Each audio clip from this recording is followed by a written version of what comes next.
is a D6 generation pip. Yeah, one of those dots on the side of a six-sided die. Yeah, a pip. You know, a short pip. Little something. Yeah, about anything gaming related. Sometimes featuring Craig, sometimes featuring Russ. We'll see what's coming up today.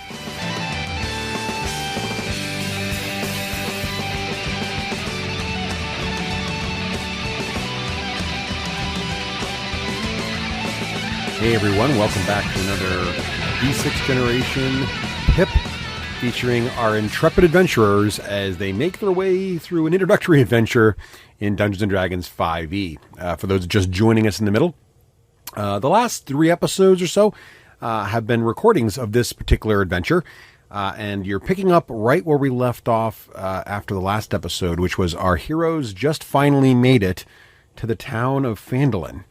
And the halfling, who apparently has family in the town, is about to give the heroes a tour of the town as they head to Alderley Farm, his aunt's farm, where they hope to rest for the night while they get their wagon repaired and try to discover what's going on in this small town.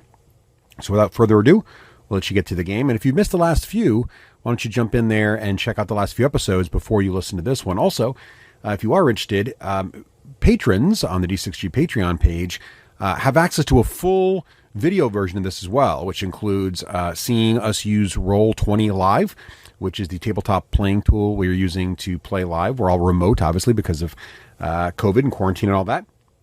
It also features video shots of our faces as we talk, which gives you a little more things. So if you're a patron or you'd like to become one, you can watch the video version of this.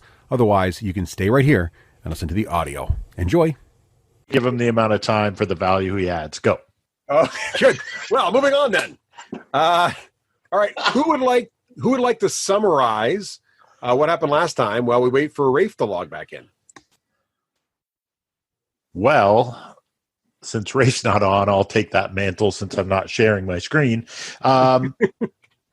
So our last chapter started with Clarg kind of submitting to us, and we interrogated him, and we were able to convince him that it was in his best interest to join our fiefdom. I don't know if that's the right word. Craig will have to correct me. It is now. Works good for me. I'll allow it. So we got him to so he had run his little troop taking supplies off of the trail, and so he took a bunch of those supplies to return them to their rightful owners, but allowed him to kind of start his own little kind of more legal township under our watchful eye. And we made ourselves to the town of Phandalin. Very good. Nice pronunciation, Dave. Where Rafe's somebody, auntie lives. And we dropped off some of the supplies at Barthen's Provisions. And I don't think we made it over to the Lion Shield Coster. And I think when we ended, we like our wagon's kind of fallen apart, and we were just about to eat. I think we either landed in the town hall or we just got into the center of town, and that's kind of where we wrapped up. We were going to do at least 2 more hours of role playing where I penny pinched every single copper. I mean, right. I was going to pinch them so hard. Yes. Oh. Seppi wanted to role play how we navigated the potholes of Phandalin. I did that in my head. It's all internal. Right. Yes. As you were to get all the loot out of the layer there, you had to get your cart there, and in getting it through this not really a cart trail, some damage was done to the cart. So you did make it back to town. You got to Barthen's Provisions. Barthen's did hook you up with a deal on repairing the wagon. They also promised to deliver the recovered stolen goods to the Lion Shield Coaster in the morning. It's late evening now, or early evening, for you. And I believe when we last left our heroes, you were all prepared to go to the Alderley Farm. Rafe, do you want to brief everyone on who is at the Alderley Farm and why you're going there? Yes. My fair Auntie Alderleaf, runs the farm. And me and Auntie go way back. I used to spend all of my summers there. and I would help on the farm. I wasn't much of a helper. I would, tend the chickens, but mainly I would chase them. And I would tend to the cows, but mainly I would just let them out and wander across the farm. And they'd sometimes go all the way into town, and I'd have to go fetch them. That little stick that, like, you hit the back of a cow to, like, make it move along. But gently, I would do that.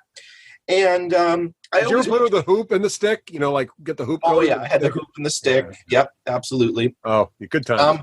Uncle Arterleaf, we haven't seen him for quite some time. He disappeared. We don't know if he's up to anything nefarious. We don't know if he's been murdered. He's just gone. And so I've had to, ever since the tender age of 50, I don't know, I forget how halflings age, I've had to take care of Auntie, which sometimes I call her Mum, because I blur the lines between staying with Auntie Alderleaf and my own mother. And to that end, Pyric will remember that I was along the journey secreting aside a small pile for Auntie for when we got to the farm. And so this Were is you secreting or secreting? I was secreting. Okay. So this is what I have. Secreting is something different. As we roll up to just the making sure we're all on the same page. Halflings store a surprising amount of goods in a surprising amount of places. I just didn't want to, I didn't want to make sure we're all clear on this. And statistically, for her size, there's nothing small about Euphemia's piles. Right. Wow. So here's what I've put aside for Auntie. 6 wheels of Neverwinter sharp cheese, 3 wheels of Fundrick Munster, 12 vials of various spices, 3 bolts of fine silk, purple, green, and pink, 1 small barrel of nails, 12 canning jars, 3 lengths of 50-foot rope, 12 iron spikes, 4 brass lanterns with oil, in case we want any of this, 12 pieces of dried lamb jerky. Dave's character likes those. 2 tinder kits, 3 small wooden shields with iron strapping, 3 short swords, 1 +1 long sword in a fine scabbard, 3 fine woolen blankets, and 12 jars of various pickled eggs, pig's feet, pickles, cucumbers, and cabbage. And now, if Euphemia says that she put this stuff in the cart, it must be hers. It's in the cart. You betcha. Sure. Yeah. It's just secreted aside. Like when we unloaded, we just didn't unload some of, like, half the cart. Oh, well, for certain. Yeah. Okay. All right.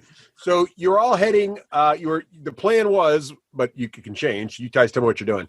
But I believe the last time we left it, you had just had the discussion where the owner of the Provisions, Barthens, and you had decided to go to Alderleaf because you felt that Euphemia felt that her aunt would take care of you guys there and put you up for the night.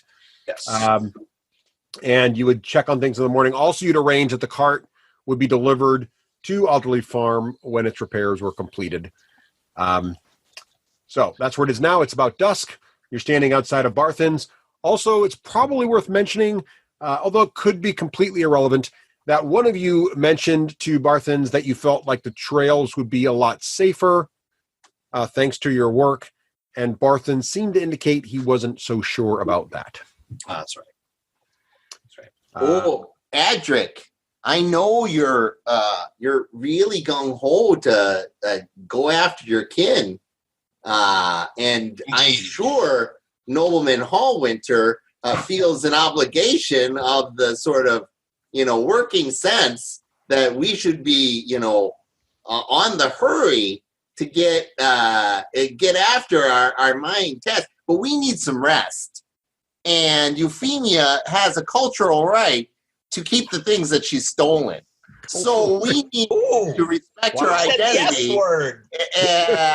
And respect her identity and get that stuff to the Alderleaf Farm and take a night's rest. Just like white people. Yeah. We know you can't control your necrophilia. I'm saying this in Dwarven. So the word for in Dwarven for stolen is actually just the same word as halfling. So the racism is just endemic in the actual language. It's in the culture. It's baked right in. It's really just dried in at this point. I don't want to say that I am asserting this. No. And the dwarves are very straight-spoken people, unless you give them enough ale and wink at them. And you guys thought no politics would come up in this show. It's if we want to get political, I will start burning Calendar to the ground. Your world. I'm just running it. All right. We'll make you feel the power of the North. I agree. But I would love some mead. All right, then. That's a good compromise. We'll get you good and drunk. We'll stay the night here, and then we'll be on our way to, parts other. I'm really concerned about this shadow spider, black spider, somebody who could, make our newly reformed worshiper of the Soul Forger. Who you've also scarred with a frost brand on his face in the shape. Oh, no, that's the mark of the repentant. Oh, right. Sorry. He's repentant. That's the new baptism. Well, Auntie Alderleaf is on. I agree with everything so far. She's on the front porch. The farmhouse is a very quaint farmhouse. It has a small farmer's porch to it. Nice, would you like to share your screen so we can see where we're going here? Oh, you guys, somebody didn't do that? Did you? No one volunteered. You're official screen sharer now, Halfling. That's just part of the deal. Okay. Just like a business meeting when you agreed to take notes. Yes. Once you do that once, you're officially... No one else has ever taken notes. Forever. Right. So as you can see here, the map up near the top there, underneath Euphemia's character sheet, is Barthen's Provisions. You're going to go down through the center of town. You're going to take a nice little left there at this point here. And then eventually you're going to come down to Alderley Farm, which is right over here. And it is on the way. Euphemia, if you'd like to point out some sites and buildings in the town and, fill the folks in on what's in the fine town of Phandalin as you go, you're more than welcome to do that. Yes, and I believe Sildar also knows some of the areas here, having traveled to this caravan, but I'm not sure about that. Well, what we have here is the famous Stonehill Inn. It's a very fine establishment there. We've already been to Barthen's Provisions here. Here's the religious section of town there. And the quarter, really. Where is... Let me show you the local guild, the Traders Guild. The Phandalin's Minor Exchange. A lot of business, and some of the stuff that Euphemia can get interested in happens there. And here is... there's Butcher. Manor. Their town square doesn't have a statue. We should really think about your heroic deeds and greatness being immortalized in this town. Euphemia's or no, the Butcher. Mogrid. Did they die? I think we lost the Butcher. That is a mighty farm for a halfling. It is a good size farm. It is a mighty farm for a halfling. Isn't it, Adric? Yes, I'm very impressed. We're very proud of our farm. Very impressed. We plant many items that sell very well, things like soy, kale, and other things that, halflings are known for in the pipeweed category. Do you have a bacon plant? We have bacon. We have some fine lot of pigs. I thought that was just Lance freehand smell. Hey, now. So at the farm, Auntie's waiting for us on the porch. She's very happy to see me and all of you. She runs right up to Pyrrhic, gives him a big hug, and kind of glances a little sideways at the Butcher. Kind of can't get the sense of him, but she still greets him and says, "Come on in. Everybody's welcome. I just set second supper." She has. And so she does indeed give you all a warm welcome. Welcome, welcome. She's got a little halfling pipe between her teeth, and she's very excited to see Euphemia again. She gives you a big hug. "Oh, I can't wait to see what you brought in this time to me, my niece. Come on in, come on in." And she ushers you all into a very lovely dining area where she actually has what would normally be enough for maybe one place setting of a halfling, but it seems like more than enough food for 5 or 6 people. And she welcomes you in and says, please have a seat. And she starts bustling around the kitchen area to get everything assembled for the table. Yes. What brings you back into the town, Euphemia? Euphemia goes to her favorite spot at the table, which is not the head of the table, but just off to the right. She just sits right down, and she's used to being taken care of. And, well, what brings us back to town, Auntie, is, as you can see by my new traveling companions, we are here helping my friend Adric track down his nobleman, his brother. Not his brother, but his brother in arms, Auntie, not his sibling, like we halflings would have, but his brother in arms. He's gone missing, and so we're tracking him down. Would you be able to bet us up for the night? Always happy to have guests. Always. Carp, lad, get down here immediately. Coming, mother. And you hear a little thump, thump, thump, thump from the back of the house. Please set up some rooms for our guest. Happy to. Oh, Euphemia. And Euphemia, you see her son Carp come run over to you, and about 10 years of age for a halfling. He gives you a big hug.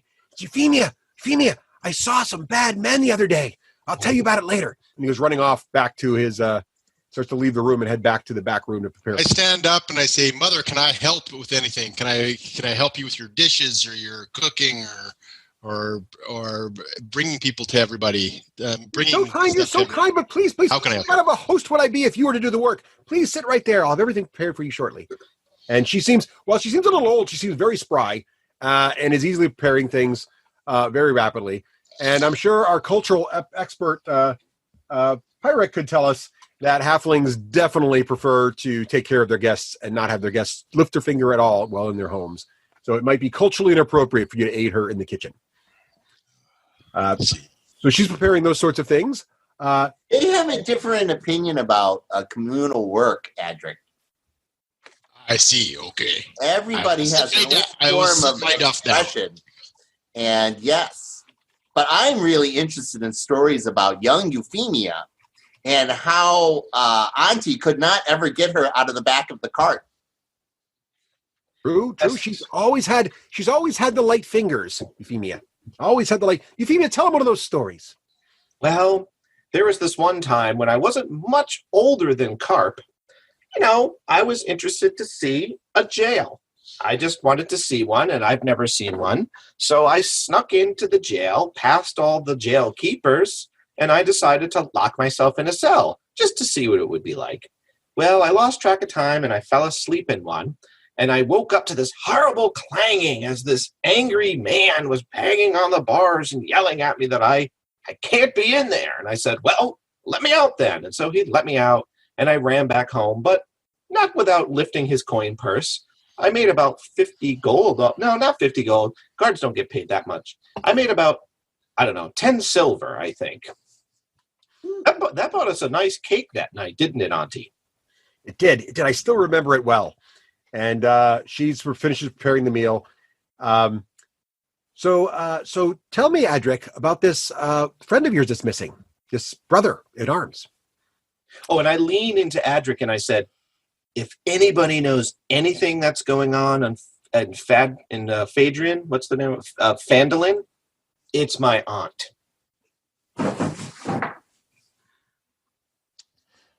So I say, or is somebody else going to say something? We're waiting for you. Yes. So I say, waiting for your words of wisdom. Butcher. Kellen, I noticed that your property is awfully close to Tresender's Manor up on the precipitation cliff. So wondering, is that, is there any story? It seems like such a nice manor that I've fallen into such a hairy state. Precipitation Cliff. Yes, we've referred to it that way for many years. Yes, it does look quite dangerous if you were at the top. It's kind of been abandoned for a while, and Carp keeps going up there. And about that point, Carp starts to come back out and says, "I've got the beds all made, Mother." And she says, Carp keeps going up to the manor. Oh, yes, I was just up at Tresender Manor just yesterday. Euphemia, you're never going to guess what happened. I found a secret tunnel there. It was awesome. It's right on the side of the woods, right next to the manor. But then these two big dudes all dressed in red like came out there. I thought I was dead, but I just scampered away the way you taught me to like hide in the shadows, and I was gone before they could spot me. You'd have been so proud of me, Euphemia. It was awesome. That's excellent, Carp. Good job. Come here. Sit on my lap. Sure. Carp. He goes and bounces off and sits on your lap. Youngling Carp, did they have a black mark on their red garb with 8 appendages? Make a persuasion check there, Pyrrhic. I am more smarty pants than likable. Why do you make me roll dice? Well, that's what I mean. I'm not sure. We're not going to see what Carp thinks of you right now. Yeah, I think he should be terrified because I'm a know-it-all creepazoid. I'm gonna. All right, let's see how you do here. I'm gonna do the persuasions. Here we go. Yeah, I got a 4. Okay. Carp's like, is this guy okay, Euphemia? He looks a little scary. He is scary, but he is my friend. He's also very smart. He was the only one when I was, hiding that would not give away my position. Not like these oafs. Now, no offense to Sildar, he wasn't there, but he did get captured. So one of your friends got captured. 3 of your friends almost got you killed, and only this Pyrrhic guy? That's correct. Oh, only the creepy one. That's right. And there's a lesson there, youngling, and that is never judge a book by its cover. And Quillian says, but you can always judge a bread by its crust. Isn't that interesting? Oh, that's a good one, Auntie. I agree with that. You know what? Let's say that. I don't really read much anyway. Okay. So Carp starts to think about responding. He says, well, I couldn't really see what they were wearing too well, but I think they've been up there more than once. They seem to like kind of know the area pretty well. So I was a little nervous. And actually, honestly, I haven't been back up there since because I love playing around up there, and I thought it was super cool. I found that tunnel, but now I'm not so sure I want to go back up there with those guys. Well, you definitely have to be weary of danger. And I would say you made a good choice. Maybe we get a good night's sleep and look to see if these men in red actually do have 8 appendages. I don't much care what they're wearing. I think it's time we roust them out anyway. I think I'm not rousting any men. They can't own Tressendar Manor. That's as far as I'm concerned. That's open to claim. The future Hallwinter estate aside, we will be back here in Phandalin after we go rescue the kinsman. I think we have to prioritize our adventures. Well, and I promise, there is wisdom in your words. Quillian says, what is everybody doing? Does everybody need a little resty poo, and what time is it? What time it's of day getting is to be late evening, so it's just after dinner. It's getting to be late evening.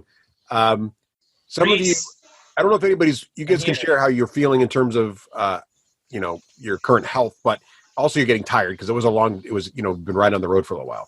I need time to journal my findings and observations for the day, and also converting the ill-begotten, wayward, bugbird people. It takes a lot of energy out of me. If you wouldn't mind, I could use a rest. I know I'm living up to that elven stereotype of constitutionlessness, to use the butcher's words. But yes, I could use a little rest, Adric, if you don't mind my elven weakness. Me too. Plus, after we eat Auntie's dinner, we'll probably get sleepy. At least I do. All right. Let's have a meal then. Adric, thank you, Mother, for having us again at your glorious table. She is most appreciative of your appreciation, and she starts to spread out the food. Meanwhile, she does ask you as she's talking. She says, "You mentioned you were searching for someone. Do you have any idea where he might be? Have you got any leads on his location?" Alas, we do not. He was headed to. I'm sorry. forgot where he was headed to. Anvilin, wasn't he? Anvil. He Was he headed here? He was headed here. Oh. But you also had a lead from the Bugbear. Does anybody remember? Oh, right. Yeah, the Vargas castle, said the tower. the key. The tower. The Cragmar Castle. Cragmar Castle. Yes. Tell Auntie that, Adric. She might know a thing or two. I do. He was headed here. However, upon our latest adventures, he was also possible that he was at Cragmar Castle. Do you happen to know of that villa? She says, I don't. The DM just made you go through that. No, I'm just kidding. She said, Nice. She said, I don't know exactly where that is, but there's a wise old druid who I've known for many years. Euphemia, you may have met him a couple times when he comes through town, Radoth. And he knows of all kinds of places that are off the beaten trail. And I think I have mentioned him mentioning some kind of castle not too long ago. He's often up in the ruins of an old town. The druid likes to stay away from folks up near called Thunder Tree, just west of the Neverwinter Wood. So that might be worth if you don't have any other leads or can't find anyone else who knows more, that might be a place worth going. Now, it's interesting that you mentioned Thunder Tree. Now, it's not actually named after a tree that's struck by thunder, because something can't actually be struck by thunder. It can only be struck by lightning. And that's consistent in both the dwarven, elven, and human tongue. Interesting. Would you care for more cornbread? Yes, please. She serves you another slice.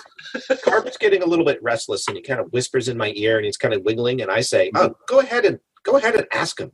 And so Orgrid goes, speaking of thunder. Carp hops off my lap and walks up to Adric and says, "Can I sit on your lap, Sir Dwarf?" By all means, come up here, lad. Tell me everything you know. You I'll should give you a nickel. also Tell me everything you know. Everything you know. Happy now. What you about should also squirrels? ask You him know for a about squirrels? present, what kind of gift you want during winter solstice. He says, "I can show you the entrance to the secret tunnel." Ooh, I could show you the entrance. Although Quellian looks concerned now that Carp has reported that there are some ruffians in the area. He's kind of like, can I show him, Auntie? Can I show him? Or Mother, can I show them? And Quellian sort of kind of looks a little reserved, and she kind of gives you a look, Euphemia, that's kind of pleading for you to maybe not do that. I say to Carp, Carp, I'm sure you could, but it is getting late and we'll be up early. Why don't you tell the nice dwarf where it is, and then we'll find it. And I'm sure we'll remember you. There could be something in there for you when we get back, a little present. Excellent. So he says, okay, I can tell you where it is. I can give you a little, and he starts to describe where the entrance might be. So I'll mark it on the map here. In sort of classic video game, I'll mark it on your map, and then it appears in the little map. So I'll do that real quick here.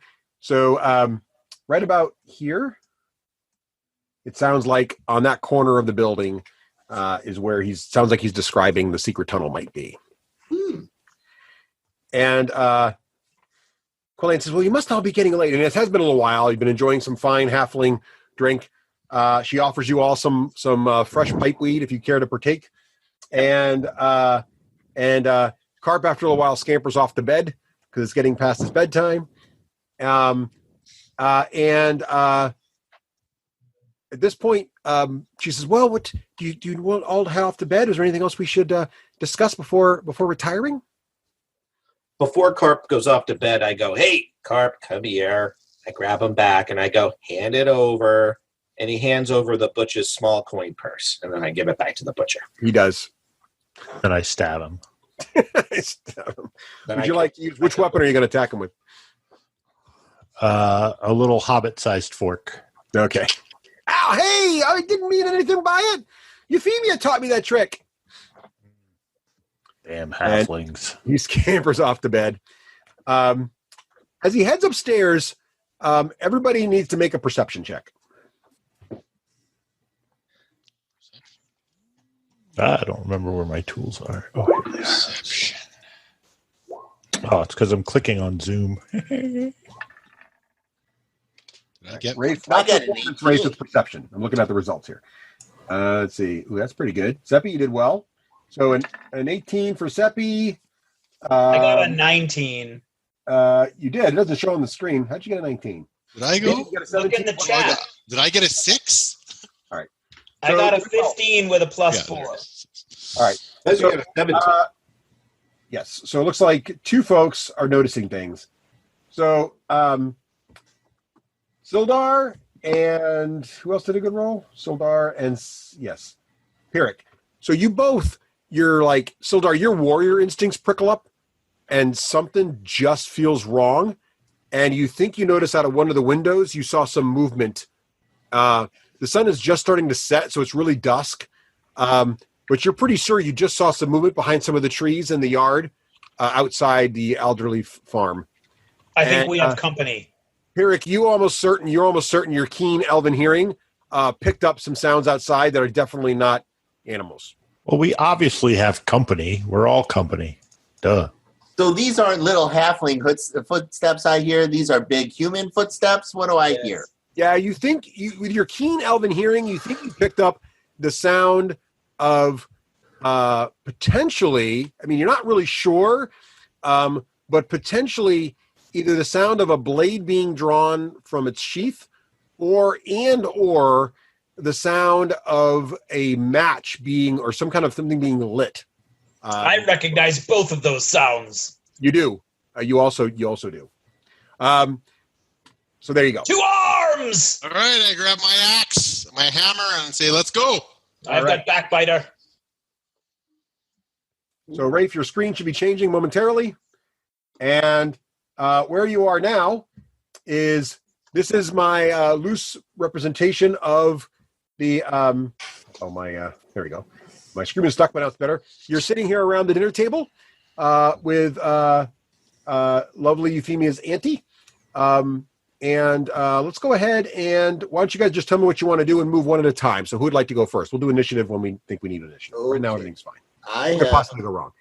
The door, by the way, is a little hard to see in the way this is drawn here, but the door is right. Oh, darn it. Hang on a second. The door is right. There we go. Right where that ping just happened. Are there windows here that maybe we could see out into where? Yes, there's a window here, which is where you guys. That's there you what go. I saw. Yep, that's what you saw. So you think you saw movement somewhere over here, over in that area. So if you zoom out a little bit, Rafe. Like you guys, here-ish? No, down towards the garden. You can't see it, but where my ping is right now. Down there. Down towards where the garden would be. Yeah, the garden was when you walked in. All right, so I can see out this window, and I can see pretty good. So Dave's seeing it, but Rafe isn't because Rafe's not at the window. So right now, I'm at the window. Mildred can see things. So where are you? So Sildar, you can see now too, right? Yep. There you go. And now Adric can see. So Adric, when you're looking down there, you're seeing the ping coming from down there where that is there. Yep. That's where I think somebody is? Is that what you're saying? Yeah. Yep. You think you saw some movement down there too. I think I see something in the rutabaga. I'm going to go here. Rutabaga. Well, let's go. So is anybody going to head out? So right now, Adric, you're standing in the doorway. Did we roll for initiative or are we Not yet. playing initiative? Not yet. We're all good. What am I in a closet? It's probably nothing. It's probably a cat. I wouldn't really worry about it, but we're just going to check this out. Clearly not a cat. All right, I'm going out. All right. I'll move you out. Adric, you're stepping forward. Okay, Adric steps forward. Yeah, And- I follow along because I feel constrained. All right. So you're Is out there there. glass in this window, or can I go through it? You could try to pull open the window and get through. It's a little small because it's not a full-on human-sized window, so it might be. Oh, but I'm athletic. All right. Go for it. Make an athletics check to get through the window with any kind of grace, wearing Gonna armor. get stuck. Oh, 9. okay. Sildar, you're halfway. You're like Winnie the Pooh in this thing. You're like halfway. I say, and your butt- could someone please help me out? your butt is stuck inside the Hobbit hole, and your front is stuck outside the Hobbit's house. Oh, this is embarrassing. And that's about the time Pyric, what are you going to do? Auntie, grab carp and a bucket and come with me. Carp in a bucket? Okay. She says, Carp, quickly. And she grabs a bucket that's near the fireplace she normally uses for dousing it in the evenings, and she follows you. So I'll move Auntie behind you here. And Carp is right behind her. Where are you heading, Pyric? You standing there for now? Well, there's his noble backside is in the way. Got it. I'm keeping noble backside. I am keeping an eye towards the windows and a nose for fire. All right, excellent. But mostly my concern is Carp and Auntie. All right, I like your nose for fire. Take a point of inspiration there, Pyric, for watching over them. She's got her empty bucket, and she's like, "What should I do with this empty bucket?" We're gonna need to get out the well and fill it with water very soon, okay. Auntie. And the well. Some of you are seeing the well right now. The well is right there, just for you who can't. All right, she says, "I understand," and we're going to do initiative now. So I'm going to bring up the initiative turns. We're going to delete the old stuff out of there. We're going to don't roll yet. Don't roll yet. Don't roll. Okay, go ahead. Start rolling initiative, people. Huzzah! Nice roll. All right. Balls. Go for it. Balls. Can't find initiative again. Gritty stone ball. It's between armor class and speed. That was a good one. All right. That wasn't initiative. Oh, really? Because it didn't autofill. I mean, that counts as your roll, Rafe, but you didn't press the right button. That's okay. It can get me. It shows that way in my chat window. Oh, maybe it just hasn't updated on Russ's thing yet. Yeah, it didn't. I'll take care of it. Hang on a second. It says 21. I mean, I can re-roll if you want. It makes life easier. That's all right. I didn't even see your roll. It says, my screen says you wanted to send the result of this result to the turn tracker, but no valid token was selected. Oh, we get that problem sometimes. I get you back. Don't worry. All right. So let's see here. So this guy. I'll do this real quick. Sorry, my initiative thingy is kind of confused. All right. And then, Rafe, you didn't go in there? In where? You didn't get added? Let me do it right now. So I see it on my screen. All right, that's no problem. Just do this real quick. Dun-da-da, add turn. What'd you get for a roll, Rafe? 21.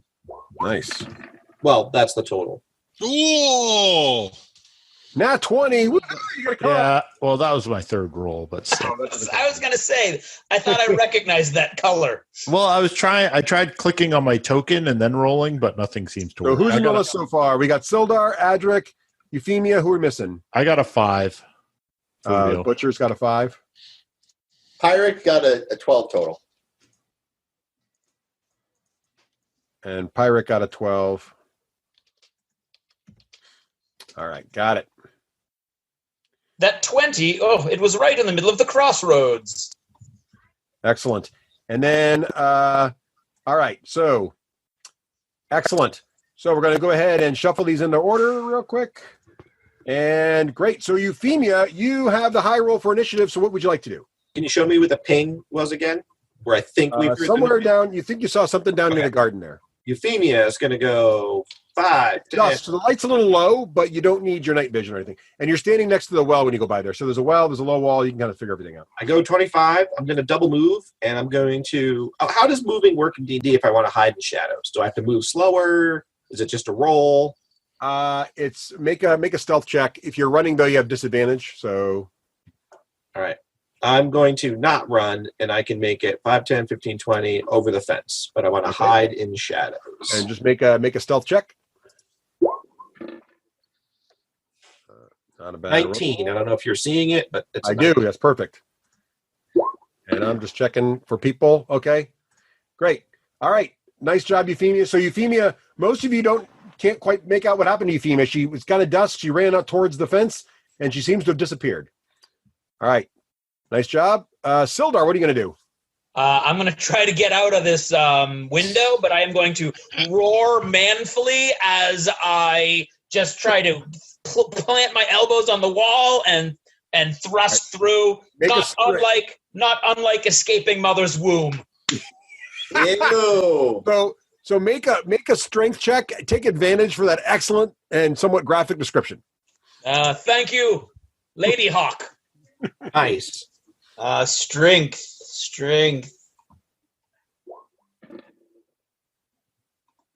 Total 16. 16. All right, you do get out. You pop on out there. You do some. Unfortunately, you damage the frame slightly, and you've done some light damage. Sorry, to Auntie. the elderly farm window frame there. It doesn't look like it's going to close all the way, but you do manage to get outside. You still have some actions left. You're stuffing yourself out was your action, but you still have regular movement if you like. Okay, and what's the range of a javelin? Or is there a place I can click on to see it? Yeah, it's under the thing, but I'm pretty sure it's 30 feet. But let me double check. It's under the thing? In the weapon itself, if you look on your sheet. If I didn't know if I clicked on it, if it would make me roll it. Hang on a second, I'll find it. It's okay if you roll it. Let's see. It made me roll it. Okay. Didn't count. I don't have an action to throw anyway. So, it'll kind of depend a little bit where I go. So, all right, hang on.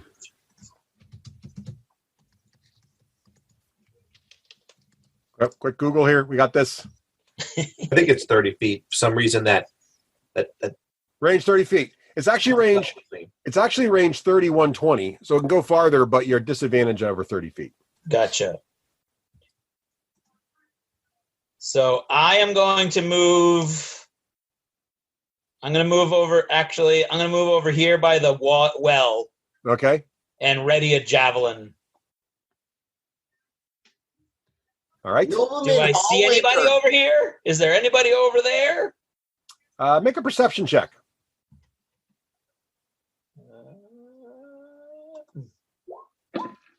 13. All right. Hang on a second. Ugh. You think you see something down there, but you're not sure. You think you see something. That's where you first saw something. You think Curse my weak human eyesight. All right. Pyrrhic. Okay. My screen has never loaded. I've been waiting this entire time. You haven't seen anything? Oh, no. Well, you can look at Rafe's screen. So you're inside the black building. What you can see back there is, you might try to hit refresh, by the way. What you can see back there is you're standing at the dinner table. Behind you is Euphemia's aunt. There's a fireplace to your left. The door is straight ahead of you. You can see out the door what you can see on Rafe's screen right now, going forward there as well. I'm concerned about leaving these two unguarded. So are there any other forms of entrance to this building that I should be worried about? There's an entrance on the north side up there where I just pinged. And there's potentially others you can't see because there's some doors that leave out of the room you're in. I'm gonna lead the alder leaves out this north door. Okay. All right. So I'll move you to. Are you going to lead him out? You can make it that far. Yeah, absolutely. All right. So I don't say this because it wouldn't be proper, but I'm a little worried that Lord Hallwinter might make a practice of getting captured every adventure.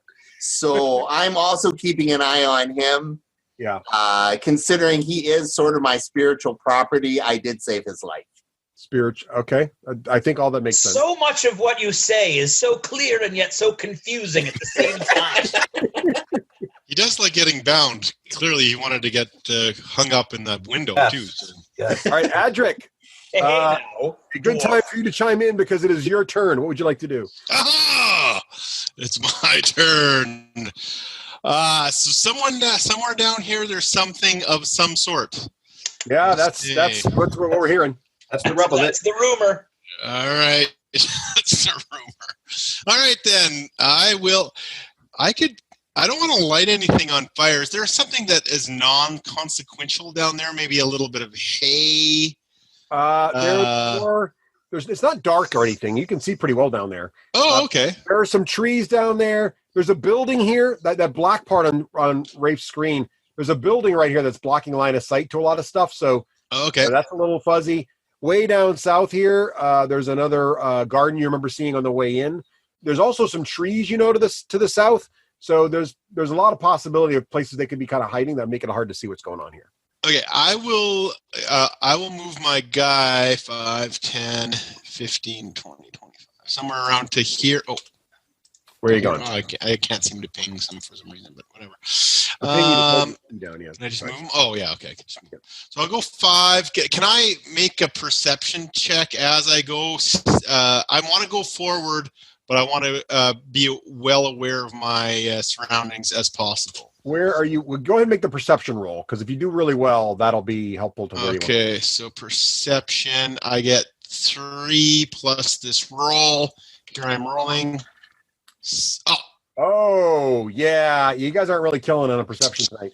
Yeah, well, then I'll just move you're not forward. really a lot. Yeah, you're not clear. Let's just see if anybody out there is not doing a good job. I'm not saying there's anybody out there. I'm just saying if there is.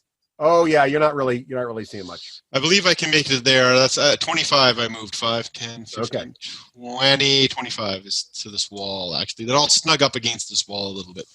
Okay, hang on a second. All right, so did you move double your speed or just regular speed? Just regular speed. Okay. I believe, right? 25 is... That's interesting. So... Yep.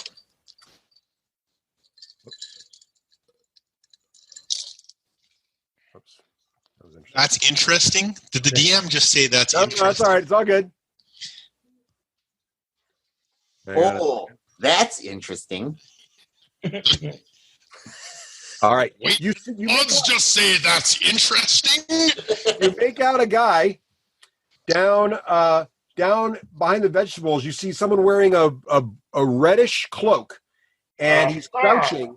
And the reason you can spot him is because he's just lit what looks like a wine bottle with a piece of cloth hanging out of the end of it, and there seems to be a little fire burning on the piece of cloth. I'm sure it's just a new way to enjoy an alcoholic beverage, but he's got that, and he's kind of crouched behind the garden, but because of where you are, you actually just spotted this guy. Okay. Can I shoot a spell off after I move 25 Yes, feet? you may. If it's I will do so then. You can do that. Yeah, sure. I will. Hang on, let me Got just some make light sure cover there due to the gardens, but what would you like to try? I will say, sacred flame of the soul forger. I will cast it upon ye bottle. And I cast sacred flame at the bottle. 60 feet range. Can I get him? At the bottle, not the guy. Well, that's interesting. All right. Now, sacred flame, does it have a save or do you roll to hit? 6, 7, 8. Ooh, oh, yeah, okay, I can do it. Let me just double check. I'm sorry. It has 60-foot range and descends upon a creature within range. The target must. Oh, yeah, he has to do a dexterity savings throw. All right. Here he goes. You should give him inspiration for saying sorry. They keep throwing. Did I say that? It's natural. So he rolls he actually gets a 7. So what is your radiant damage does 1d8 damage. All right, so go ahead and roll your damage there, sir. All right, I will do so. I believe I go here and then I go here. 4. Is there any bonuses? No. I think it's +1 at least. Or is there a spell? Oh, when you've reached. Yep, not for the spell. He's right. What are we at? What level am I? You're level 2. I forget now. You're level 2. No. Yeah, we're good. So 1d8. So the flame does come down.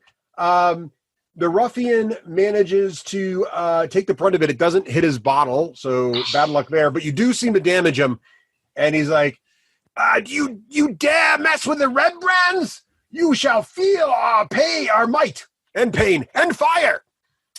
All those things. They called themselves the what? The red what? Sounded like red brand. The red brand. Okay. No, possibly. I heard Rembrandt. Did anybody else hear Rembrandt? I think we're up against painters. Speaking of artists, it's Mogrid's turn. So I kind of stumble out with this, like, these guys are always jumping at shadows. Right. And when I hear this guy shout, it spurns me to action, and Mogrid says, "I've spawned to action." And I move 30, and now you have a big flaming beacon where you might put your rage. That's true. Yeah, there was a building here. Beam of fiery light came out of the sky and struck this dude. Is this like a shed? Yes, it is. It is exactly what that is. All right. Well, because I'm a little nervous of this flame, 10, 15, 20, 25, I'm going to get right up in this crook. Yep. And I'm going to shoot an arrow potentially At the ruffian? Yeah. I just have to remember how to do it. I think if I click this button. Nope. That's a pretty okay roll. What'd you get? I guess I got a 17. It says 15 plus 2, but I don't know why. Yeah, that would be 17. So that does beat his armor class, even with the garden vegetables between you and him. So roll damage. All right. Teach him to be a Dutch painter of the 17th century. It's actually one more than that. It's 8 damage. 8 damage. 5 plus 3, huh? Nice. All right. Your arrow bites deep into his shoulder, and he staggers back, sort of exposing himself from behind. Harp is present here, people. Whoa.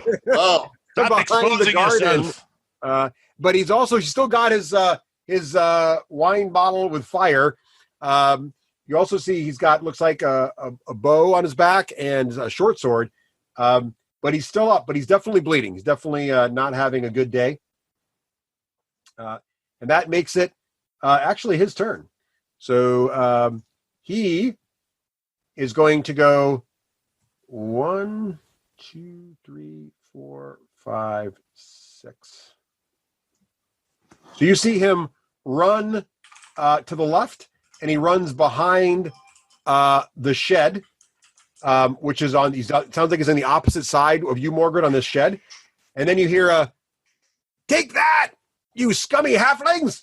And you hear a shattering sound of glass, and there is a whoosh, and it looks like there is smoke and fire now coming up from the outer edge, right about in this area here. I'm going to draw a little area for us here of the shack. So there's like little wisps of fire happening right here. That's not very neighborly of this guy. I don't think you can see him right now because and he was racial. Spot, but I know it's happening. It's all about that. I'll ping it. It's right in here. Right where I'm pinging right now is where you see the smoke coming up from. Right there. It's hard to tell if it's really, really burning badly yet or just starting, but it doesn't look good. And it's going back to the next round. So it's now Euphemia's turn. All right, Euphemia is going to try to get the angle. And move 1, 2, 3, 4, 5. And seeing what she can see, she's going to double move. All right, hang on a second. Make a perception check, Euphemia.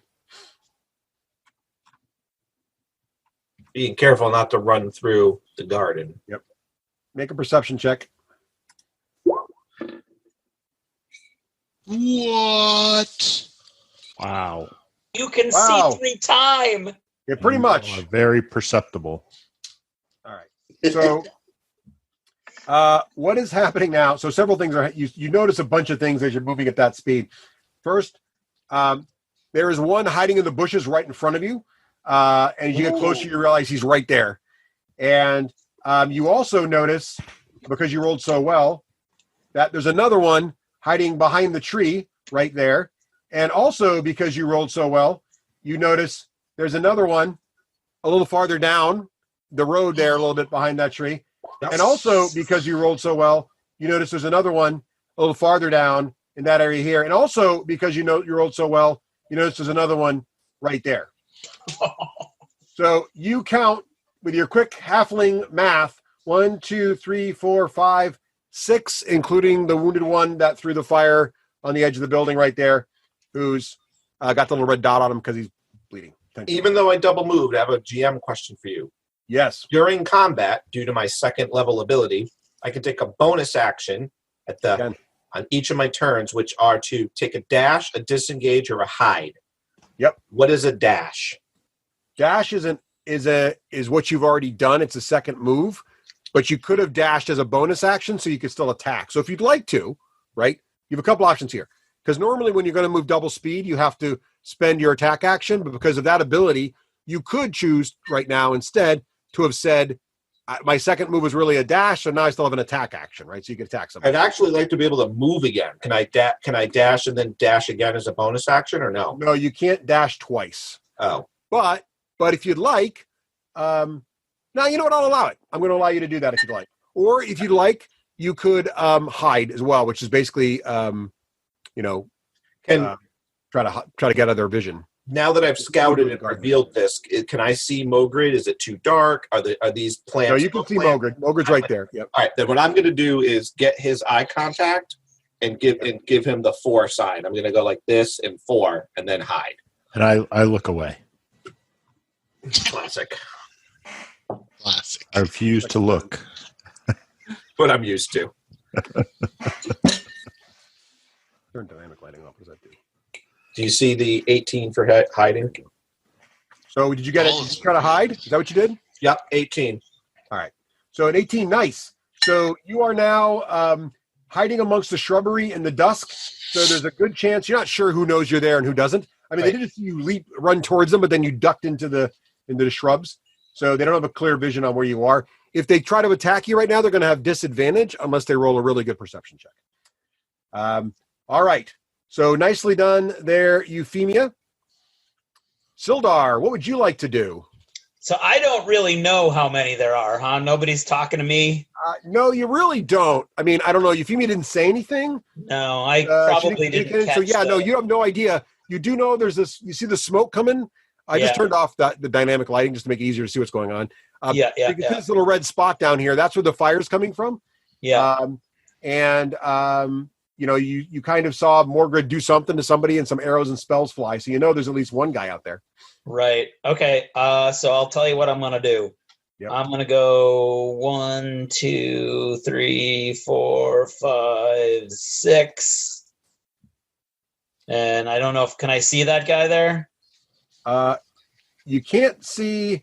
Make a perception check. Let's see how you're doing. How am I doing? I can never. There it is. Oh, that's 19. Yeah. So you definitely see this guy down here. I'm pinging the guy way down behind that tree. You can see him, and you can't get line of sight on the guy that threw the fire on the building. But you can tell from movement and everything else, and your tactical wit and how well you rolled that's probably where he is. Okay. And you also have a sense there's at least a couple other guys down there, maybe this guy and this guy, based on that roll. And they're gotcha. You've got a pretty good feeling of the tactical situation. Okay, so using your years of tactical training and knowledge. Clearly. Yeah. It's a time for heroes, Russ. It is. I am abandoning a javelin and I am pulling backbiter. Ooh, nice. 1, 2, 3, 4, 5, and I'm going to stay right there. Okay, so you're up there brandishing. You can definitely see there's a nice little. The roofs of this lovely halfling house are wooden, but you can see that fire is starting. If something's not done, it's going to probably take hold and go. Right now, it's in the early phase of whatever flammable liquid was in that bottle is doing its thing. But it looks like yell bucket? If only someone had a bucket and a halfling. Oh, look whose turn it is. Pyrrhic, what's up? Or Pyric. Hey, thinking that this might be a thing that happens, I ask Auntie, throw the bucket towards the well. As she throws the bucket towards the well, I start to move forward. I capture the bucket with magic hand spell, have it drink water, fill up with water, and then it will then go from the well to halfway towards the burning building, because that's all how far it can go in one action. Okay. I love all of that. Let's see how well this works. So first, That was Auntie exceptional. throws the bucket. Here's her roll. Okay, it's not a good throw. That's okay. I knew Has she a was rough time. what I was just going to do. It hits the wall right here and deflects off and starts to fall off the wall. But you can. So what are you going to do next? With my magic, the spell of magic hands, I plan to catch it. All right, go. Make an Arcana check for me. Oh, I would love to. Yes. All right. And core and Arcana is my jam. And I'm going to use my inspiration. Fair enough. You get a second roll. 11's not a bad start, but let's see how your second roll does. Oh, we're going to go with 11 then. So my total is, if I rolled 11, my total is 16. 16 solid. 16 solid. I was giving that a 15 difficulty, so you did it. So the bucket, you kind of catch it as it bounces off the edge of the wall there, and you can move it. How far can you move it with magic hands? And it's important, 30 feet a turn. Okay. So 5, 10. Yeah, I'd say you can grab it, fly it through the well, fill it with water. The well's pretty full. As you can see, it's not one of those deep wells. The water's kind of near the top. So you can skate it along the top there to get some water in it and then start to skate it down. So you can probably make it to right about here or so if you want. Right. The important thing is I'm going to move myself almost to this wagon for cover. So I'm doing these two things. I'm getting water. I'm controlling the halflings. I am setting myself up for cover. I still can't see my token, so move me where is reasonable. I will. You don't have any visualizations going on right now? No, I've reloaded it 5 times. Okay. So you get down to the wagon. 6 times. You're there, and Auntie's just trying to decide if she should follow you or not. No, yeah, the Auntie should follow me. She's going to make a little intelligence check here, and she's feeling like she should stick with you. So she's going to end up right about there. She's not quite as fast as you are. She's a little behind, but that's where she gets. And That's then the bucket makes it to. I'm going to draw a little spot for the bucket. The bucket makes it to right about here. That's my bucket artwork. It's very nice. There we go. That's my bucket artwork. So that's where the bucket ends up floating along here. You know, I didn't have bucket artwork pre-made. I didn't really foresee flying magic buckets, but you know, you never know what's going to happen today. Well, it doesn't look like a bucket, but it feels like a bucket. And that's what's really important. You know. All right, nicely done, Jared. Captured the essence of a bucket in a non-bucket shape. Adric, you're under a little bit of pressure here to do something as cool as magic handing a flying bucket. It's filled with fire-stopping water. Elf, that was quite miraculous. That was very good. I love it. Well, I'm going to hop over. Oh, this. I see. Hang on a second. Okay, there we go. I'm going to hop. Oh, this is a gate right beside me, is it not? Oh, yeah, the gate. And so that was 5, 10, 15, 20, 25. I can only make it down to them. I love that is indeed a bucket. All right, the bucket might There's a bucket. Stick with me, though. I'm working on the bucket. Hang on, sorry. I can only make it to Mordred. This is it's a tourist attraction. It's the Sword Coast's largest bucket. Right, it's like it's like the biggest ball of yarn. It's like one of those things going on here. Well, if I double move, I can make it to the guy that's hurt already. Yeah, go for it. There's an old folk song that goes, "There's a troll in the bucket, dear Eliza." Oh, sorry. There's a troll in the bucket, dear Liza, a troll. A troll. And burn it, dear Henry. All right. So double move will make it to him to engage, but I gather I won't be able to swing my hammer. Not be able to attack. But the thing is now he's got to either spend an action to disengage or something, or maybe he's going to fight you. We'll find out. That is Adric's turn. Yes. So then, Mogrid, what's your plan there, buddy? Can I tell if the flame is inside the building or climbing up the outside? It's on the roof. It's on the roof. He lobbed it up there and got it on the roof, so it's on the top. All right. Well, I'm going to.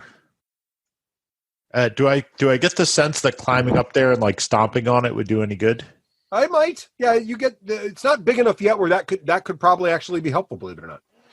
All right, I'm going to. I feel somewhat, beholden to our host, so I'm going to do that as a first action, so she doesn't lose her barn shed. Seems So good. what do I roll? Maybe roll a acrobatics. acrobatics or athletics to get up to the top of the roof. Nice. 21, baby. Nice. You easily scale up there, get right to the fire, and with that kind of roll, you even stomp it out. So nicely done. Take a point of inspiration for getting the fire out. Nice. But I will need a drink of water because I was quite parched. If you dump the water on his head, I'd be happy. Right. I thought it might take more than one thing, but all right. And You got so a good roll. What are you going to is do? that my whole turn, or can I do something else? Did it take all your movement to get there? I don't know what the upspeed. It was 2 squares, but then there was a climb. Pretty good roll, but you did get all of the fire out. So I'm going to say it's pretty much most of your turn. You have a bonus action if you want to do something. You can't attack with that unless you have a special rule like the halfling does. Can I diving tackle this guy? Rah! Ooh, do you have any movement left? I think you might. Yeah, you know what?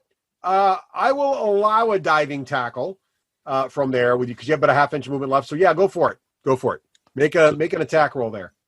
All right. So is there a like an unarmed attack, or do I? You can just do a regular attack, but yeah, you don't get any. The only bonus you get is your strength bonus. You don't get any proficiency bonus. That doesn't look good. No. I think that's a 7, but I have to look. Yeah, I'm going to say it's probably it's not. It's Just 6. Yeah, it's definitely not what you need for his armor class. So you come down. I need you to make a dexterity save to avoid damaging yourself with a rough landing as you leap from the roof, and the guy's like, "What are you doing?" And he sidesteps you easily. That's a 13 total. That's fine. You don't hurt yourself at least, which is good. It's not a very tall building. Aha! Right where I meant to be. You still did well. You got the fire out. You attack. You jump down on the guy. He's almost but not quite flanked, and it's actually his turn.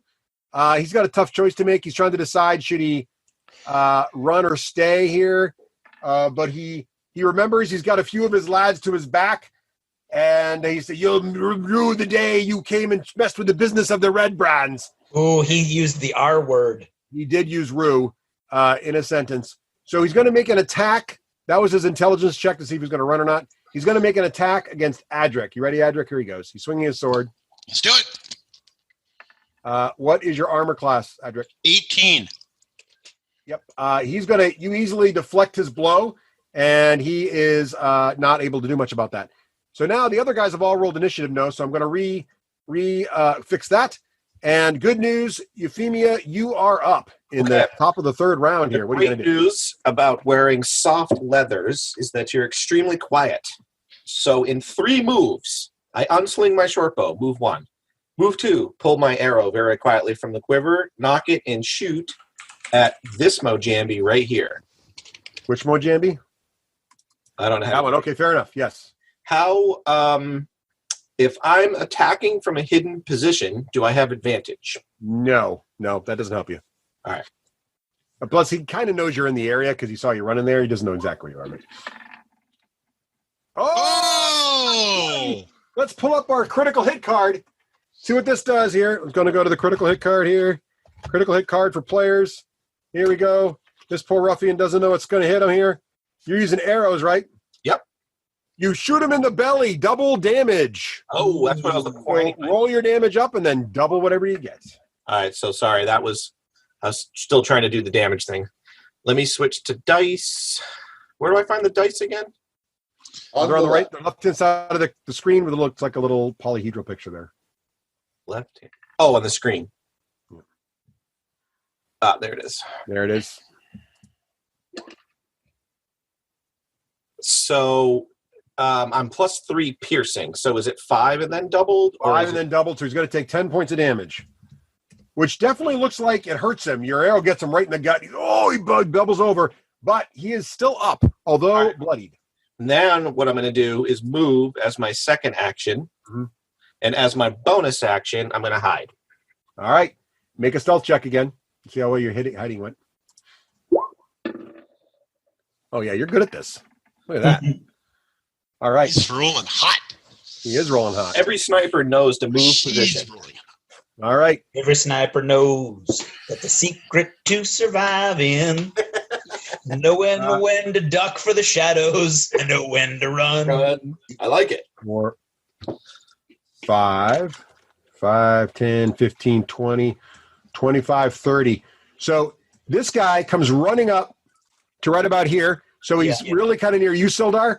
Yeah. But looks like he's going to try to make a long shot with he's got another one of those bottles that it looks like it's made of like a nice wine bottle or something, and it's got this little rag hanging out of it, and it's on fire. And it looks like he's taking a long lob at the main house, which is 5, 10, 15, 20, 25, 30 feet away, which isn't too hard for a thrown object. So here he goes.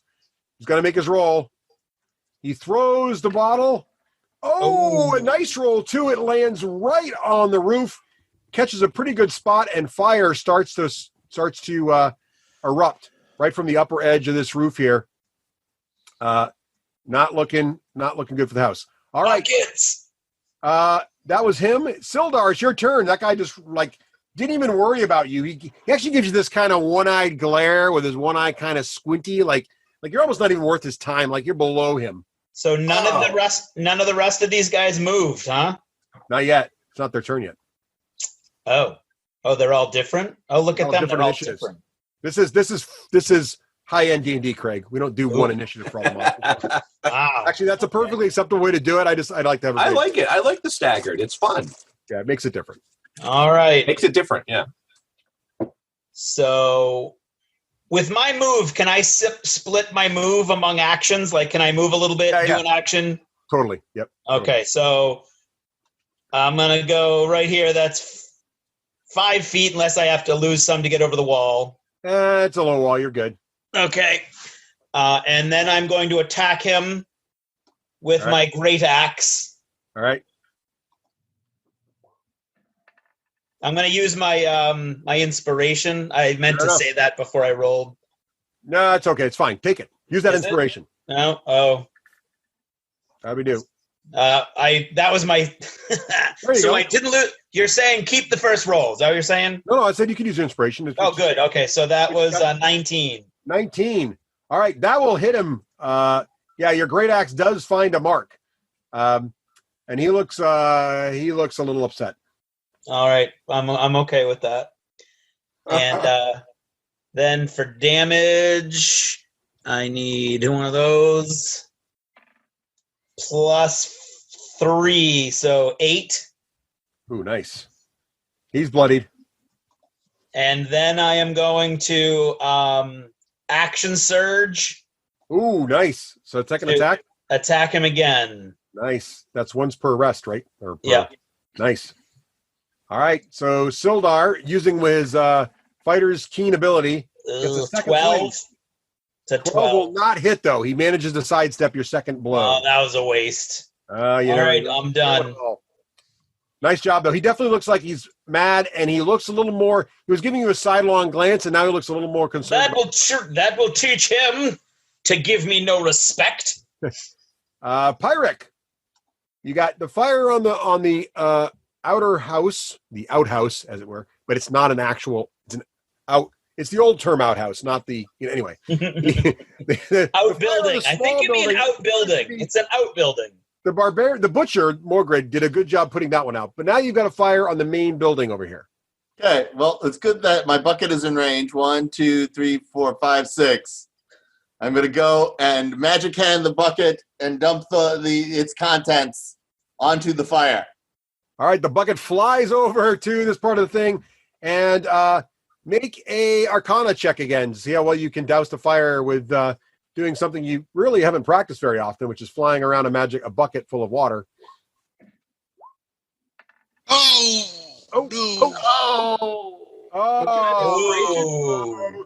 Unfortunately, the bucket misses most of the fire, so you put a little bit of it out, but doesn't. It could have been a better shot, honestly. You're lucky the bucket even got near it, honestly. Pyric, that's a 7. That's a 7. A 7? Okay. All right. You put out a quarter of the fire. How's that? It was a DC 10 and you missed it. All right. What are you going to do? Okay. All right. So. And I call Auntie and Carp to me. Carp, Auntie comes over to you. Carp's like, my room's on fire. Save it, Mr. Pyric. Save it. Okay. And it is Bad guy's turn. One of the bad guy's turns. Here we go. This guy comes 1, 2, 3. So a guy from behind the tree comes running up and takes a swipe at Sildar. Ha! All right, Sildar. He brandishes his blade and gets a 12. What's your armor class? 17, my friend. Oh, it is easily deflected. You turn aside his blade with no trouble at all. My van brace. And then we have another guy down here. Comes up to about here. So he's coming up middle way there. He's kind of moving in. And he's going to throw a dagger at Adric. So Adric, he throws a dagger. And what's your armor class, Adric? He gets a 15. 18, my friend. Oh, you easily deflect that dagger throw as well. And speaking of the dwarf, it's your turn, Adric. I take my mighty hammer, blessed by the soul forger himself, Ooh. and smash the person that's already bloodied in front of me. Fair enough.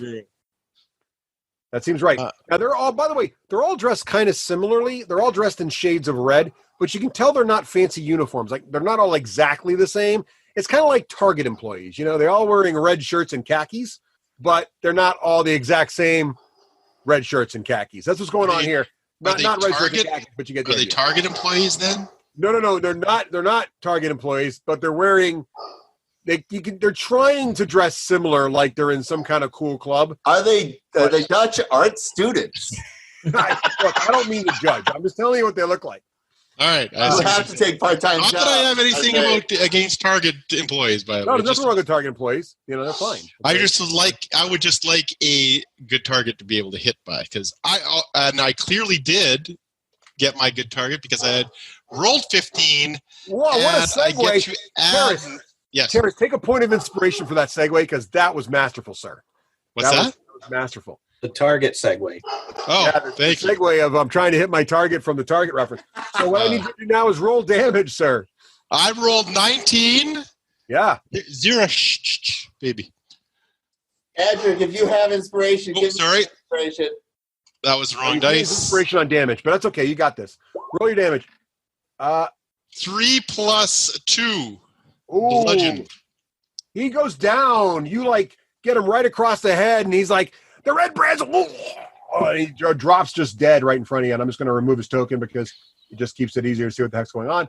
So you drop that guy, no problem. Can I move forward to the next Joey there by the tree? You've used your attack, but you may still do your movement. We're fighting a bonus action, which can be used to switch weapons or do some small action or whatever. No, I'm moving up to this guy right in front of me. Nice. All right. That guy looks a little concerned that you just basically owned his friend there. Speaking of people that own friends, Morgred, it's your turn. All right. First, I would just like to say my armor class has disappeared off my character sheet. I have no idea what it is. Oh, no. Second, I am going to attack using my inspiration, this fine gentleman in front of me. Oh, yeah. What do you got for armor? Let's see. Leather. Oh, inspiration. Huzzah. There you go. Oh, baby. 20. Not a natural 20, just a 20. 20. All right, excellent. So you got a 20. That's going to hit. You're attacking the guy next to you, you said, right? Yep. All right, roll damage.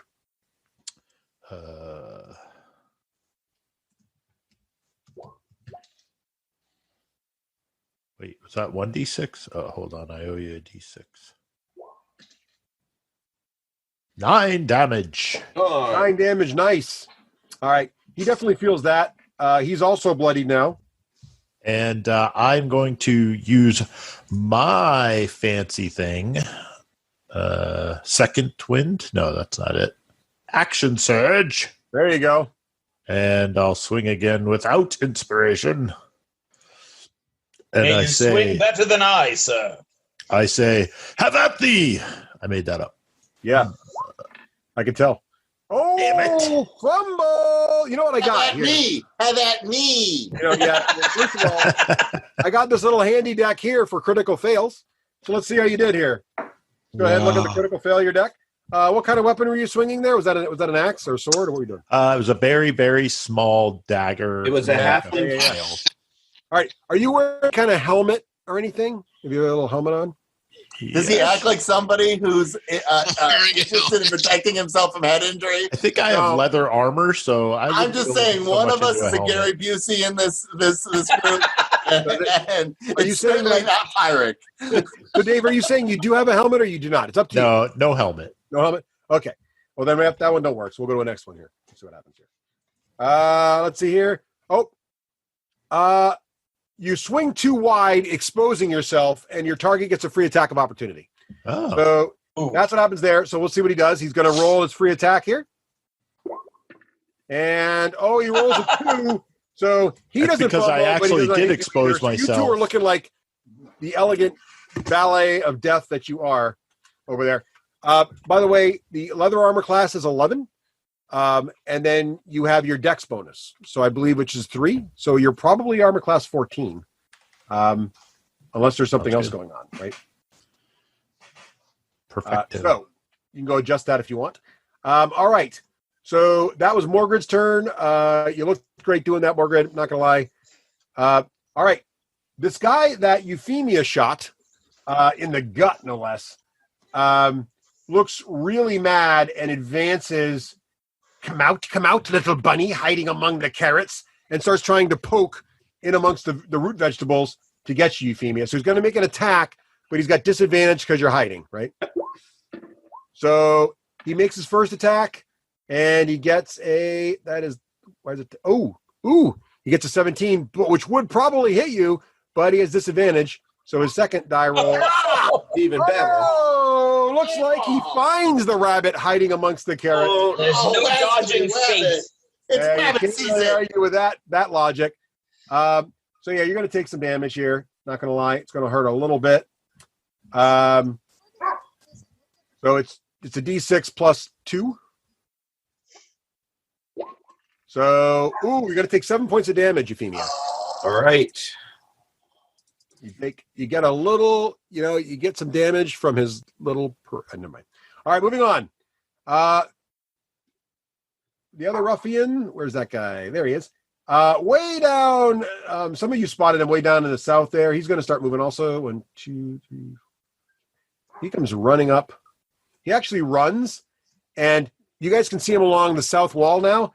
And he's spending a moment lighting his bottle. All right. And we're going to resequence these things again because a couple other guys are doing things. And then here we go. Top of the next round. Euphemia, you're up. What are you going to do? Question. If I stand still, do I get bonuses to hit with my ranged weapon? Negative. In fact, if you're in melee combat, you have disadvantage to shoot a ranged weapon. Okay. How does disengage work? Great question. So normally, if you were to walk away from the enemy, they would get a free attack at you, or you can spend your attack action to parry the blow and then walk away without taking a free attack action. Or if you're a thief or a halfling, I think you get that ability. You can use your bonus action as a parry, right? I think it's one of the things you can do. I can disengage, dash, or hide. Disengage, that's what I mean. So you can use your bonus action disengage, which means you and only you can move away, spend your bonus action to disengage so he doesn't get a free strike, and then still get your attack. That's what I want to do. Perfect.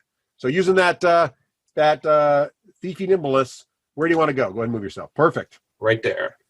All right, so Euphemia falls back out of the cabbage patch. Now, of course, you can't hide this turn because you use your bonus action disengage. So everybody can see you. But the good news is you can still attack. Who are we shooting? Ooh, nice shot. Who are you shooting? Gut guy. The bloody guy? Okay. Roll some damage, Rafe. That's going to be a good hit.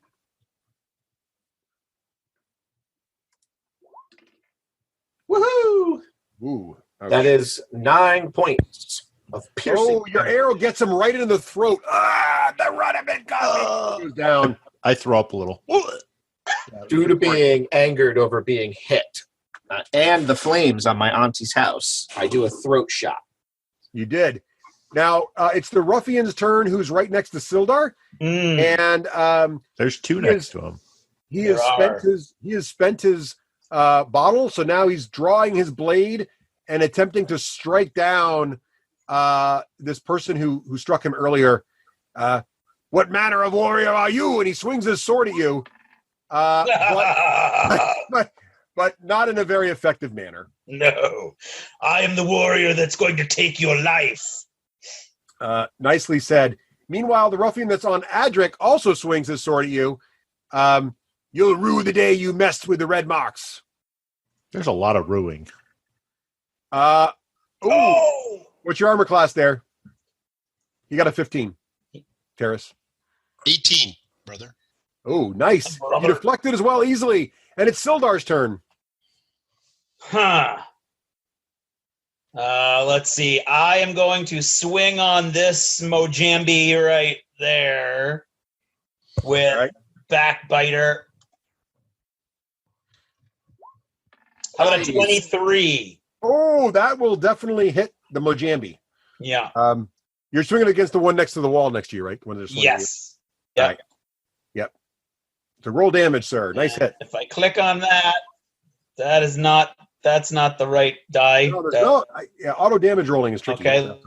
Find the right one here. Go for it. There we go. Oh, look at that. How about 15? 15? Does that do it? Does that cut his head off? Yeah, that's a decapitation. His head off. Separated from his body.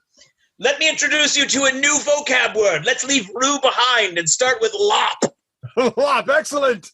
All right, I will use Winter. Focus the blood splatter in the direction of the fire. I'm moving, right? Yeah, there's a lot of blood over there. This guy here is not engaging me, is he? This one? Yeah, you're within 5 feet of him, so he is. Well, that's a shame. Oh, just go. You got it. That's the pool of blood from his decapitation. Yeah, I'm running through the pool of blood over here, so do your worst. You got to go for it? Okay. Yeah. So he takes a run. He takes a swipe at you. That is a 14. I'm a 17. Nice. You easily... I laugh as I dance through the blood. You laugh as you dance, and you're making a little bloody footprints all along the path. They're big bloody footprints, thank you. The guy that just took a swing at you gets to go. He would probably chase you down, but he's got this giant butcher-looking dude right now. I'm sorry there, Mr. Universe. What happened to me? Oh, I skipped you. I'm sorry. Yes, you're right. Euphemia, you get to go. Universe. Pyrrhic, you get to go. Sorry, I skipped you. Go ahead, Pyrrhic. I know people of an education aren't really listened to at this day and age, but perhaps you should listen to my understanding of the arcane lore of fire. Yes. Fire has 3 components. One is the air that we breathe. One is a material that you must set on fire. And the third is heat.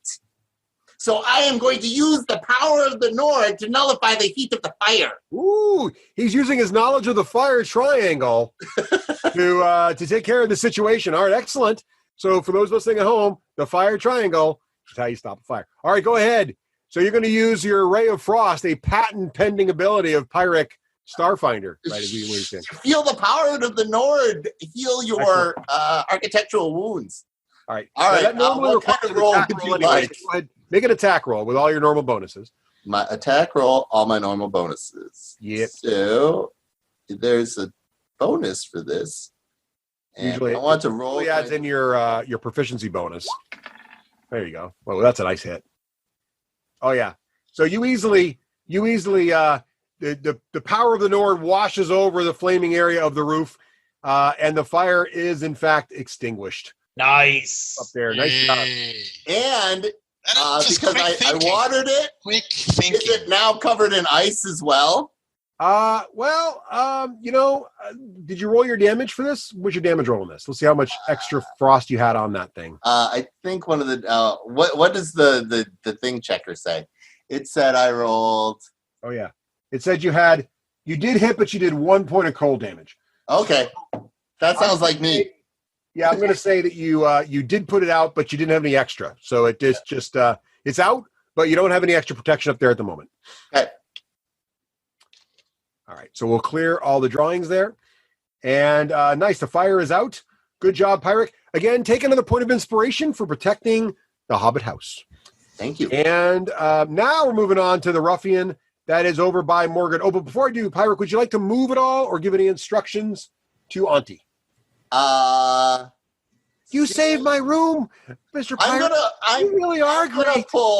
I'm gonna pull Carp close so that he doesn't see the fountains of blood and the gore. Because there are. I feel like dark work is happening down there. I feel like on the brick wall. It's really messy. Like making sure that they don't starve during winter and don't suffer as much PTSD. My moral compass is where it should be, and I'm going to take care of these two. It's hard to argue with that. I think that's pretty solid. All right, nice. If you already hadn't got a point of inspiration for the fire, I would give you one for taking care of people. Euphemia, do you need to be inspired on protecting your family? Believe it or not, it's within my role playing. All right. So, but now it's the ruffian's turn who's on the butcher. It's in my background. Or should we say the butcher's on the ruffian? But in any case, the ruffian's going to swing at you, butcher, with his sword. He gets a 15, which I believe we just discussed is enough to hit your armor class. Is it not? But I put on a helmet in the meantime. So. Did you? Oh, excellent. Sadly, no. So, okay, here we go. We're going to roll damage. It's D6 plus 2. Here it comes. And you're going to take 7 points of damage, Morgred. Ouch. Yeah. All right. Excellent. And now it is, did you do the damage there, Morgred? I don't see it yet. There we go. Now I see it. Okay, great. And it's Adric's turn. With my warhammer, I will smite thee. And then I'm going to also use my inspiration. Nice. An inspired smiting. I like it. I will roll this and go 17 plus 4. Yeah, you hit that all day. Okay, then I'm going to do my damage, which is a D10. Bang. Oh, 8 plus 2. 10 Bludgeon. points. He is seeing stars. You clocked him really well. He's definitely bleeding, but he's still up. He's staggering about, looking a little concerned, and definitely having a better day. Morgred, it's your turn. All right, so I, in response to this guy cutting me, I just growl and go to just like wood chop him right over the top of the head. I like it. And give him a good wood chop. Yeah, I'm like, I'm about to split you. No, I don't know. I don't have any good ones. Oh! Throw the fumble tonight, sir. Let's go to the critical fail deck. See what happens here. Nope, that was last time. Still requires a helmet. Let's go to this one.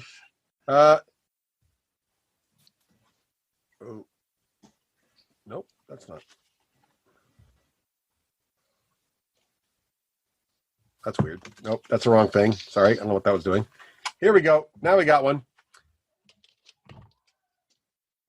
You're now unprepared, so you lose a little bit of balance there, and you can't make any attacks of opportunity against this guy until next turn. So this guy can walk away from you without concern at the moment because you just kind of threw yourself off balance. Well, luckily he doesn't know that. Well, it does look like you're a little off balance to him. But it's not his turn yet. It is, in fact, the ruffian's turn who's right next to Sildar. So Sildar, this guy. Shall we dance? Now he's got his sort of wine bottle with. I'm just going to start calling it a Molotov cocktail. He's got his Molotov cocktail right there. We get it. And he's going to make an intelligence check whether he should throw it at the building or try to draw his sword with this thing in his hand or maybe just throw it in your face. He's going to go with building. So he's going to try to throw it at the building, but Craig, it's going to give you an attack of opportunity when he does so. Of course it is. So he does make the throw. He does not throw well, though, so we're going to do a little deviation scatter check here. My bucket! With the classic D8. And it points that way. So, little trick for those of you who don't have any Games Workshop scatter dice, if you throw a D8 out, the triangle on the top points in the direction it goes. So it's going that way off the top of the number. So he was shooting for here. It actually scatters deeper into the roof. And so the fire explodes just past Corbin's room up here on the roof. And we're starting to get some flames up there, which is probably not good. Not very nice. No. There's our fire going on there. It's on the roof. But now, Sildar, you get a free strike against this guy. Interesting choice, my friend. I think you will rue the day. Wait, I thought we were using lop. I thought. Well, wait for it. 16. That's a hit. As I lop your head off. Oh, all the words. Take a point of inspiration, sir. I will, thank you. 6. All right. Well, that's more of a nick. You get a pretty good nick on him, but he doesn't look like he's bleeding. He's That's okay. That's okay. That was free. That was a freebie. Yeah.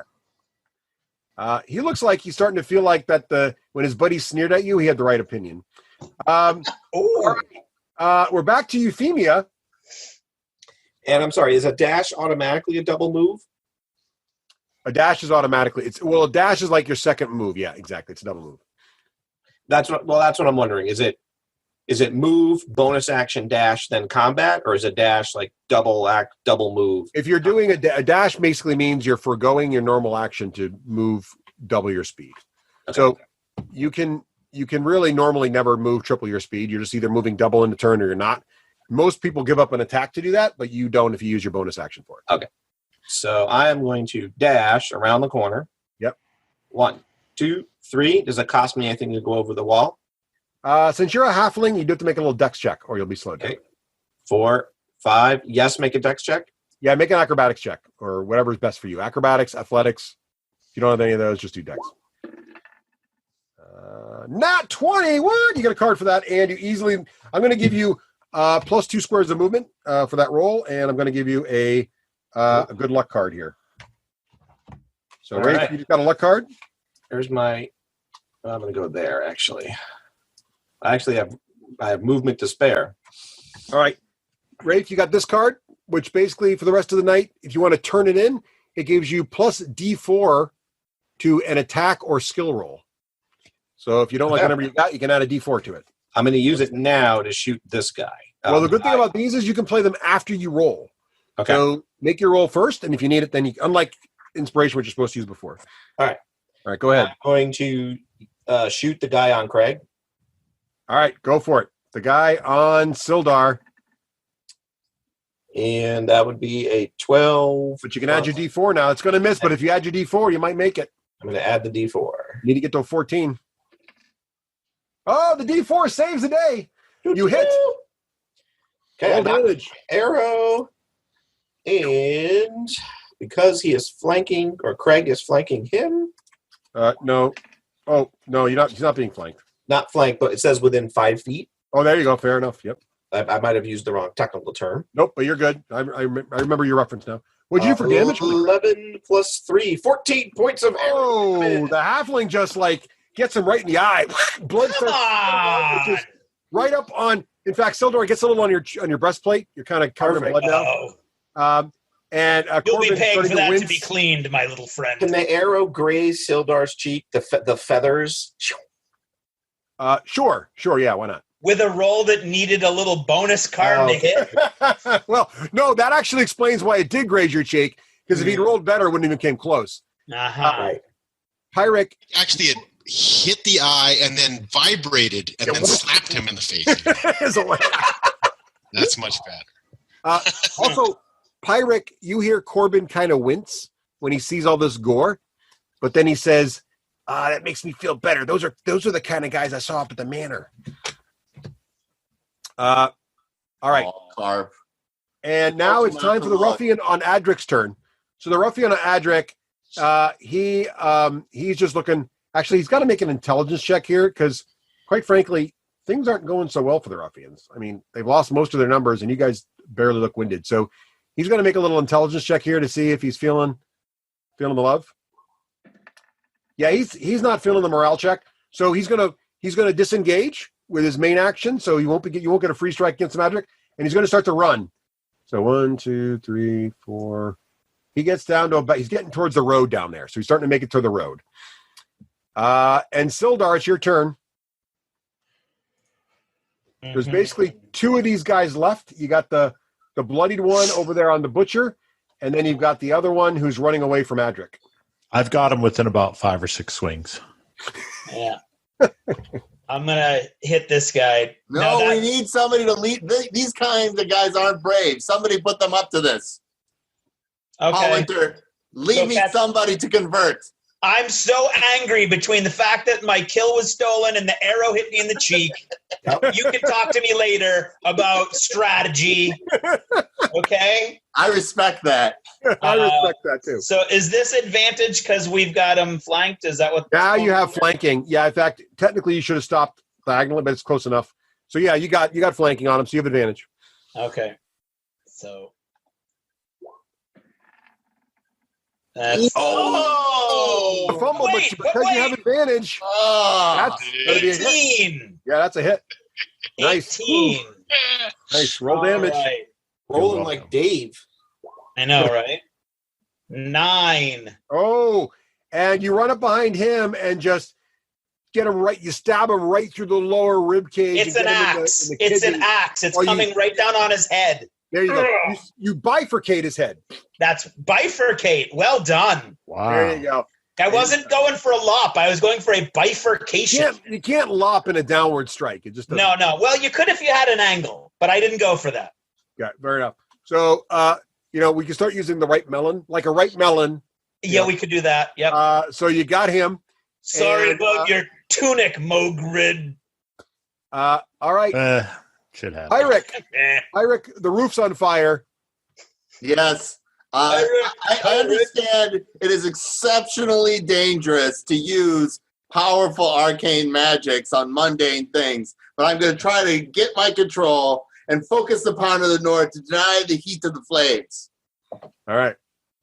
Apparently, Auntie's like, "Oh, you've moved on from the magic bucket." All right. So you're going to try again with the old freezing. I use my inspiration too to make sure that it happens. Right. So you gotta. What's your bonus? What's that? Oh, a 20, not natural, but that is a good strike. So you're flying true. And how much damage you just roll? 4, looks like. So yeah, that also extinguishes the flame. So there's a nice little ice sheet on the roof there this time around, and the fire is also extinguished. Nice job, Pyric. How much damage do I do the house? Well, actually, the frost doesn't really. Well, we have to go up there. Look, the shingles might be a little damaged. It's a little unclear. We'll have to take a look at that. But it's pretty clear that the frost is doing a lot less damage than the fire would have. So I don't think Auntie's going to be too upset about that. I apologize to Auntie. You're doing your best, sir. You're doing your best. If this is the kind of work you did to save my niece, then you're more than welcome to my house anytime. All right, Adric, what are you going to do? 5, 10, 15, 20, 25 right beside him, and Warhammerville. All right, Warhammerville, roll to hit there, Adric. Do I have inspiration? I do not. I will, however, call for guidance of my god Mordred and roll the dice. Your god, that's exactly what you need to hit with a 14. Your god's guidance is true. Although you might have a bonus. It might be higher than 14, honestly, but their IC is 14, so you got him anyway. So go ahead and roll damage. D10 plus 2. And he is down. You take him out at the back of the neck, and he falls. Nice. And you have defeated the Red Brand Ruffians. And we are probably at a really good stopping point, giving that. You're welcome, all. Nice job. And Auntie is very appreciative, as is her son, as the sun sets on huge volumes of blood just outside that are now, fertilizing the garden here. Can't make an omelet, right, boys? And Before we girl. Gotta break some eggs. Before we break for the night, Euphemia goes up to Pyric and says, "Thank you, brave elf, for looking out for my auntie's home and her well-being and that of my nephew. I am in debt to you." Oh, Euphemia, it's okay. Why don't you take your kin inside, and I'll clean up some of the more unfortunate aftermath. I think I will. And does the mighty butcher need to be healed, or can he sleep that off that amount of damage off? Good night's sleep will do me fine. All right. Player noted, a full night's rest completely heals you in 5e. So Oh, that's right. Okay. No problem there. Because I took a good whooping, so yeah, I'll need a full. yeah, you'll be fine. Now that's assuming it's going to be a full night's sleep, and there's not a second wave of these guys Right. showing up at about 3 a.m. next session. Well, Maybe Pirate can set up some trip alarm. Here, let's give him. I'll give Euphemia before she goes into the house. I bless her with the power of the Soul Forger, healing, cure light wounds, and Thank you, brave dwarf. what am I I am in need of healing from the Soul Father. Cure wounds. 1d8 plus my spell casting modifier. Woo! 5e doesn't mess around. Spell casting modifier. Which is what? It's your proficiency bonus. Intelligence bonus added to that too? Yeah, it's your intelligence plus your proficiency. Yeah. Well, yeah, intelligence? Wisdom. For clerk, it's wisdom plus proficiency. So 16? No. 3. I see. Okay. The So bonus. it's 8 plus 3. 1d8 plus 8 plus 3, right? Well, I think your proficiency bonus should be 2, I think. Is 2. Yeah, because isn't it by level, Russ? No. Or is it my wisdom? It's by your wisdom modifier, right? So Okay, yeah. So 16, my wisdom plus modifier 3. is 3. 3, right? So you're looking at plenty there. You're going to get her back. So here we go. I took a good amount. Yeah, your spell bonus, just for future reference, Terrace, if you go to the spells tab in your character sheet, you'll notice it says your spell DC, and it also says your spell attack bonus, which is your spell bonus. So you're +5 net. Because he says proficiency so bonus plus of 5. 2, Yeah. and his wisdom bonus of 3. Right, exactly. And then you've got a DC of 13. So when people got to make saves against your magic, they got to beat a 13 with whatever saving throw the spell requires, right? Is that 10? You level up, those things get better. Is that 10 plus the wisdom bonus, Russ? Yes. So you take 8 back. Yes! I'm at full. I cure thee. And then I'm going to go pray to my God. Edric, And have a rest. we need to do last rites and forge these men's souls before we send them on. And Sure. Euphemia will That help sounds Auntie put her nephew to bed and also set up dessert for the group when they come back. A nice coffee, a decaf, and some dessert, and maybe some pipeweed before bed after such a horrific encounter. Yes, I bring out the after dinner pipeweed as well as the after dinner hazelnut. Now let's make it butternut coffee. Those red brands are such a scourge in the town. They've been here for seems like ages. Russ, Don't worry, Auntie. Yes. if they came from the south, I will set up the pyre with Adric's help, of course, for these 5 after figuring out if they have anything of anthropological worth on their bodies. Perhaps they have investigative worth on their bodies. And that's what I meant. That's a euphemism there, Euphemia. Oh, I didn't. We'll start with that. We'll start with what you find on the bodies next time, so you'll remember. So I'll make a note here for next time. Share what you found on the bodies. Share. Yeah, and then we're soul forging them. Right. We're soul forging on. Yeah, no. Yeah. What he said. He's Their building a bodies, soul We'll empire. let the soul forger determine what they should be in the afterlife. If they are steel to be reforged, or if they are coal to be burned. Reforged to be steel. This elf knows a lot about everything, man. I'm really impressed. He does. He's very impressive. It is very impressive. Oh, All right, awesome, guys. I hope you had fun. I had a great...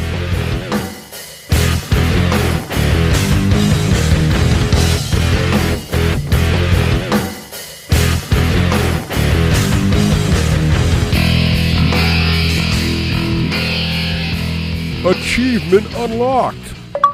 You've made it to the end of another D6 Generation episode, the podcast whose humor has universally been acclaimed as not too horrible. Please let us know what you thought of the show by emailing us at info@thed6generation.com. If for some inexplicable reason you actually enjoyed this show, you can help others find out about it by leaving positive reviews on iTunes. Thanks for listening and happy gaming.